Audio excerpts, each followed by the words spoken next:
नमस्कार दोस्तों, स्वागत है आप सभी का एक बार फिर आपके अपने YouTube चैनल संस्कृत ग्रुप पर। साथियों, वीडियो जो Rajasthan government health scheme RGHS का वीडियो आप सभी तक मैंने साझा किया था, उसको प्यार देने के लिए बहुत बहुत धन्यवाद।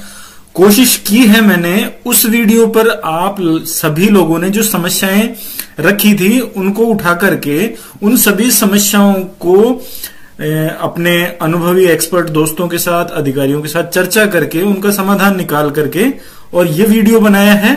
आप इसे देखें और अपने साथियों को आ रही इस RGHS की जो समस्या है उसके समाधान में जरूर आप उनका सहयोग करें। तो चलिए शुरू करते हैं। कुछ प्रश्नावली मैंने इसकी तैयार की है, प्रस्तुत करता हूं वो प्रश्नावली। तो साथियों, सबसे पहले इसके अंदर जो बात आई है मेरे पास वो ये थी कि राजस्थान सरकार स्वास्थ्य योजना पर रजिस्ट्रेशन का शुल्क क्या है और इसका जो कोई कार्ड बनेगा तो वो कैसे बनेगा। तो मैं बताना चाहूंगा कि इस बार बजट घोषणा के अंदर माननीय मुख्यमंत्री महोदय द्वारा ये घोषणा की गई थी कि CGHS यानी केंद्र सरकार के कर्मचारियों की भांति राजस्थान में भी कैशलेस स्कीम लागू की जाएगी। तो उसी की तर्ज पर राजस्थान सरकार के द्वारा ये स्वास्थ्य योजना लागू की गई है और CGHS के जितने भी नियम हैं उन्हीं के आधार पर राजस्थान में गुणवत्तापूर्ण चिकित्सा सुविधा उपलब्ध करवाई जा रही है। वर्तमान में इसके रजिस्ट्रेशन का कोई शुल्क नहीं है क्योंकि SSO ID के माध्यम से कर्मचारी स्वयं इसको आसानी से कर सकता है, जिसका वीडियो मैंने पूर्व में अपलोड किया है। और अभी तक इसकी कोई प्रीमियम राशि भी निर्धारित नहीं की है, यानी अभी हमें केवल रजिस्ट्रेशन करने के इंस्ट्रक्शन फाइनेंस डिपार्टमेंट ने, SIPF डिपार्टमेंट ने जारी किए हैं, जो आप सभी ने लगभग देख लिए होंगे। आगामी समय में ये मानता हूं कि उक्त योजना अंतर्गत कोई ना कोई कार्ड जरूर जारी किया जाएगा और उसके जो कोई इंस्ट्रक्शन आएंगे वो आप सभी तक मैं साझा कर दूंगा। तो अभी तक ये है कि यह स्कीम फ्री है, इसमें रजिस्ट्रेशन का कोई शुल्क नहीं है और भविष्य में कार्ड बनेगा तो कैसे बनेगा उसकी जानकारी मैं आप सभी तक ले आऊंगा। ये पहला सवाल था। दूसरा ये है कि इसमें किस किस को जोड़ा जाएगा, यानी कुछ सेवानिवृत्त साथियों के मैसेजेस थे, कुछ प्रोबेशन पीरियड वाले साथियों के मैसेजेस थे, दैनिक वेतन भोगी साथियों के मैसेजेस थे। तो बताना चाहूंगा कि इसमें साफ इंस्ट्रक्शन दिए हुए हैं कि सबसे पहले जो माननीय विधायकगण हैं यानी हमारे विधानसभा के सदस्य जो हैं वो पहले के यानी ex-MLA जो हैं वो जुडिशरी के और अखिल भारतीय सेवाओं के जो अधिकारी कर्मचारी हैं वो, इसके अलावा राजस्थान सरकार के किसी भी विभाग के सरकारी कर्मचारी हैं, अधिकारी हैं, इसके अलावा जो रिटायर्ड हो चुके यानी जो पेंशनर्स हैं उनको, इसके अलावा जो निकाय, बोर्ड, निगम आदि के जो कर्मचारी हैं वो, इन सभी को इस स्कीम के तहत लाभान्वित किया जाएगा। ये ध्यान रखिएगा। अब चाहे वो प्रोबेशनर हो या वो रिटायर्ड हो चुका हो, इन सभी के लिए ये स्कीम है। लेकिन अब आपको ध्यान ये देना है कि यदि इस स्कीम के अंतर्गत यानी जिनको ये चिन्हित किया है इनके अंतर्गत कोई कर्मचारी था या कोई ex-MLAs हैं वो खत्म हो चुके हैं, यानी वर्तमान में ये व्यक्ति नहीं है, खत्म हो चुका है और इसका आश्रित अब राजस्थान सरकार की सुविधाओं का लाभ ले रहा है, जैसे पेंशन ले रहा है या अन्य कोई सुविधा ले रहा है, तो बताना चाहूंगा कि उनके लिए ये स्कीम नहीं है।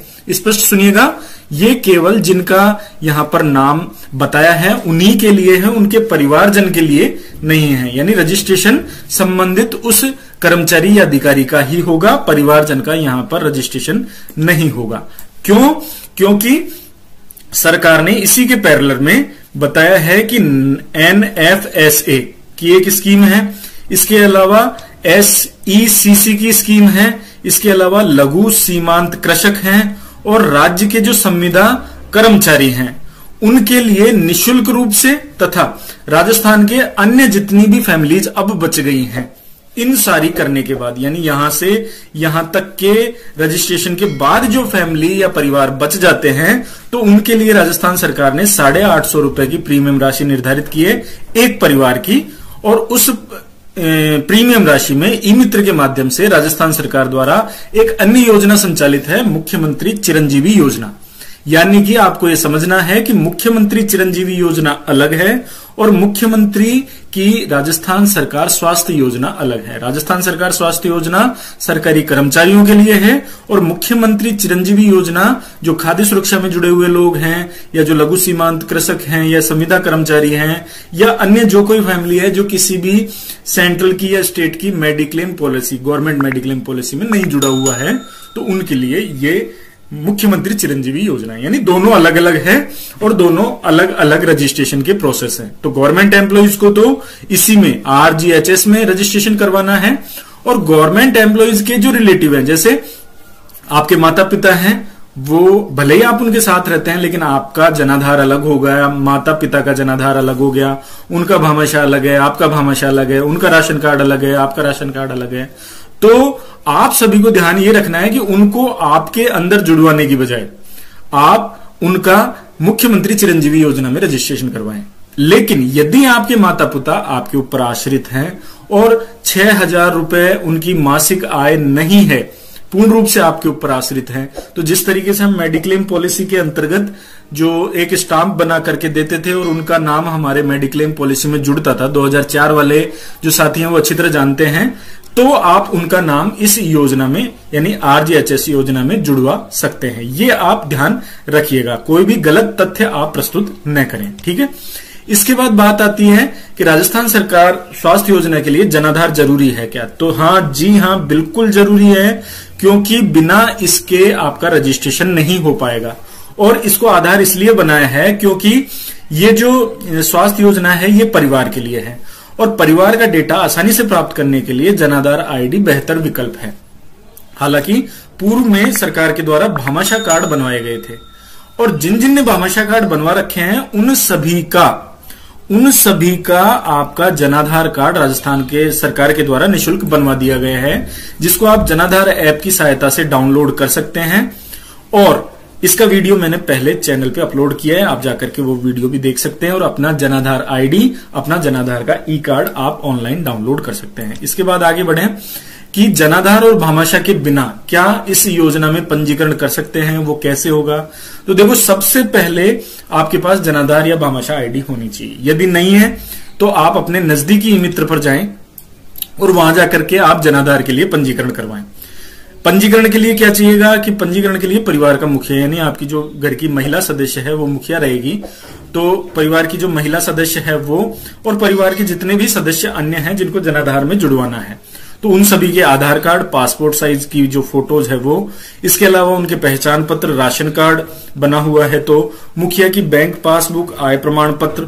इसके अलावा यदि बच्चा छोटा है, उसका आधार कार्ड नहीं बना है तो उसका बर्थ सर्टिफिकेट, इस तरीके से कुछ डॉक्यूमेंट्स हैं वो आप ले जाएं, वहां आप निर्धारित शुल्क दें और अपना जनाधार रजिस्ट्रेशन करवा लें। जैसे ही आपका जनाधार रजिस्टर्ड होगा तो वो जो जनाधार रजिस्ट्रेशन ID है उससे भी आप रजिस्ट्रेशन कर पाएंगे, अन्यथा 5 से 7 दिन या कुछ समय के अंदर आपका जनाधार जो नंबर है वो जनरेट हो जाएगा। इसलिए सबसे पहले आप अपना जनाधार जरूर बनवा लें, क्योंकि ये एक डॉक्यूमेंट है और अभी बनवा लेंगे तो आपके रूटीन प्रोसेस में ये बन जाएगा। आगे बढ़े। इसके बाद बात आती है कि जनाधार और भामाशाह में जो डेटा या जानकारी थी या उसमें जो मोबाइल नंबर था या परिवार की डिटेल, वो सब कैसे अपडेट होगी, क्योंकि हो सकता है मोबाइल नंबर बंद हो गया हो, मोबाइल गुम हो गया हो या परिवार में सदस्य की संख्या बढ़ गई हो, नए सदस्य के रूप में पुत्र या पुत्री हो गए हैं तो उनका नाम कैसे जुड़ेगा, या माता पिता आपके ऊपर आश्रित हैं, वो वाली जो बात है, उनका नाम कैसे जुड़ेगा।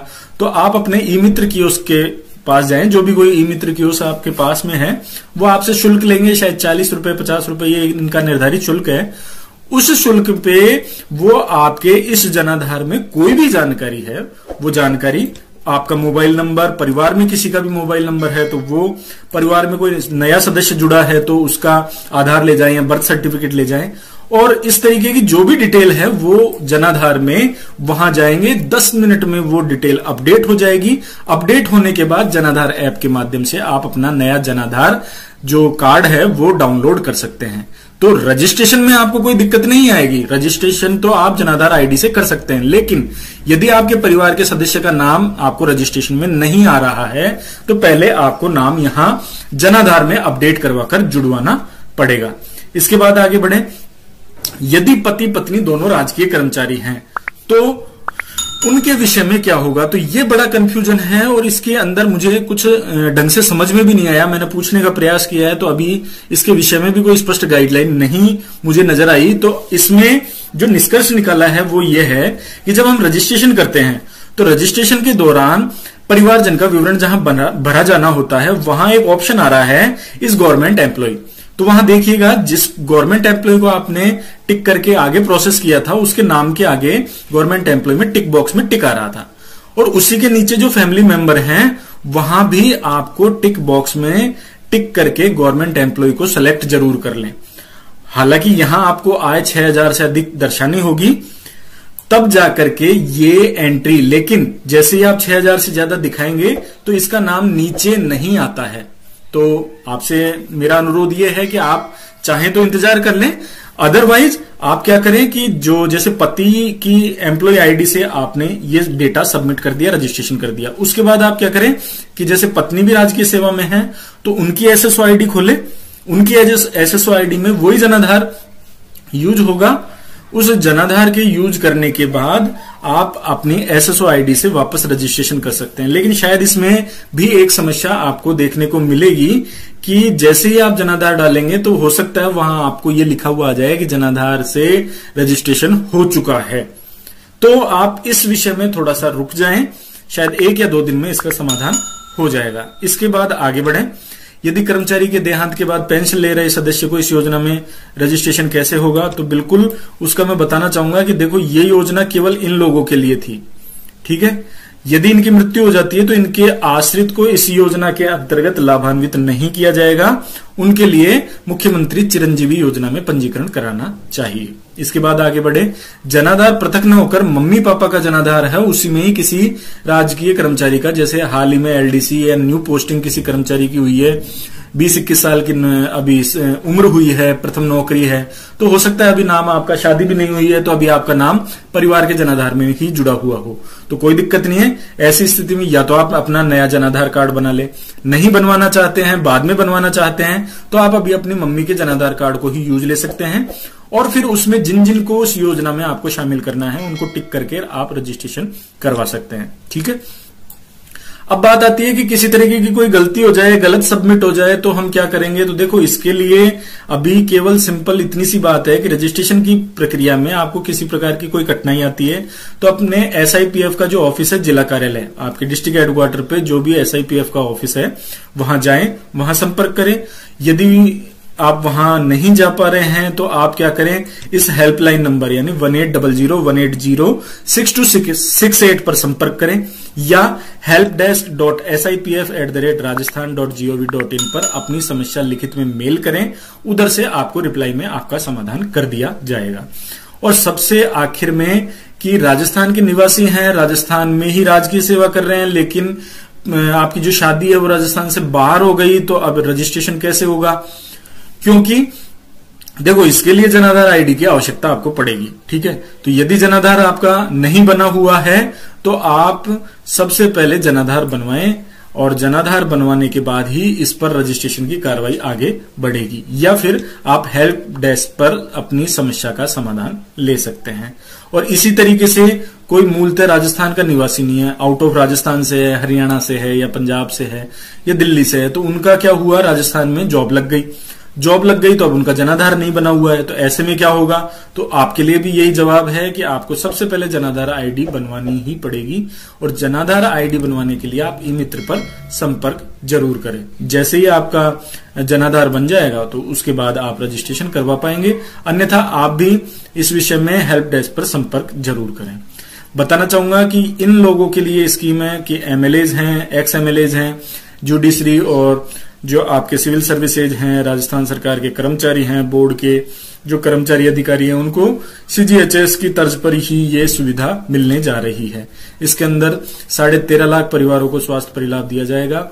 इसमें आपको इस योजना से जुड़े प्रत्येक सरकारी और निजी अस्पतालों में भर्ती होने पर कैशलेस उपचार होगा, यानी आपको अपना जो ये रजिस्ट्रेशन है इसके बारे में बताना है, शायद जल्द ही कार्ड जारी हो जाएगा तो वो कार्ड आपको बताना है, उसके बाद आपको यहाँ पर कैशलेस ट्रीटमेंट दिया जाएगा। तो ये बहुत बढ़िया और बहुत बेहतर कदम है। क्योंकि पहले क्या होता था कि हमें जैसे जीपीएफ कर्मचारी हैं तो हमें खर्चा करना पड़ता था, खर्चा करने के बाद फिर डिपार्टमेंट से मेडिकल का जो बजट है वो डिमांड की जाती थी, फिर उसके बिल बना करके वो सबमिट करने पड़ते थे। लेकिन अब सीधा ही कैशलेस कर दिया है, डायरेक्ट उसको जो टीपीए है उसको इसकी सब्सिडी या इसका पुनर्भरण कर दिया जाएगा। और जो 2004 के बाद जो कर्मचारी थे उनके साथ भी यही दिक्कत थी कि खर्चा करना पड़ता था, बाद में उन्हें ऑनलाइन सबमिट करना पड़ता था, उसके बाद 3 महीने 4 महीने में राशि आती थी। लेकिन अब ये सीधा 5 लाख तक कैशलेस कर दिया। लेकिन मुख्य बात यह है कि 2004 के बाद जो नियुक्त के कर्मचारी हैं और पेंशनर्स हैं उन सभी को ये देखो 5 लाख रुपए तक कैशलेस किया है, और गंभीर बीमारी है तो 5 लाख रुपए अतिरिक्त। तो इसलिए जब आप फैमिली डेटा भरें तो वहां गंभीर बीमारी का एक ऑप्शन है, उसको टिक जरूर करें, ठीक है। उसी स्थिति में ये देय होगा। और इसके अलावा मान लो खर्चा और ज्यादा हो जाता है तो उसमें क्या होगा कि जो पुराने कर्मचारी हैं उनके लिए, जीपीएफ वालों के लिए तो पूर्व में जो मेडिकल बिल आहरण की प्रक्रिया थी वो तो एज इट इज जारी रहेगी, और जिन नए कर्मचारी हैं उनको एसएसओ आईडी के माध्यम से वही पुराने तरीके से बिल सबमिट करने पड़ेंगे। लेकिन ये स्थिति तब आती है जब आप 5 लाख प्लस 5 लाख से ऊपर यदि आपका खर्चा हो जाता है। तो कोशिश की है मैंने, जो आपके मुझे मैसेजेस मिले थे, जो कमेंट्स मिले थे, उनको शामिल करते हुए एक समेकित वीडियो बनाने का मैंने प्रयास किया है। और सबसे ऊपर और सबसे मुख्य एक ही बात है कि जी हाँ, जो भी कोई निर्देश होंगे या जो भी कोई आदेश होंगे वो जो अपना फाइनेंस डिपार्टमेंट है या जो अपना राज्य बीमा प्रावधायी निधि विभाग है उनके जो इंस्ट्रक्शन है वही फाइनल होंगे। मैंने तो कोशिश किया आपकी समस्याओं को समेकित करके और उनका समाधान जो है उसको इस वीडियो में प्रस्तुत करने की। ठीक है साथियों, मिलते हैं अगले वीडियो में एक नई अपडेट के साथ। तब तक के लिए आप सभी से इजाजत चाहूंगा। चलते चलते आप सभी से निवेदन है कि यदि अभी तक आपने इस YouTube चैनल को सब्सक्राइब नहीं किया है तो प्लीज YouTube चैनल को सब्सक्राइब जरूर कर लें, ताकि इसी तरीके के जो वीडियोज मैं अपलोड करता हूं उनका नोटिफिकेशन आपको पहुंचेगा डायरेक्ट। ठीक है, नमस्कार।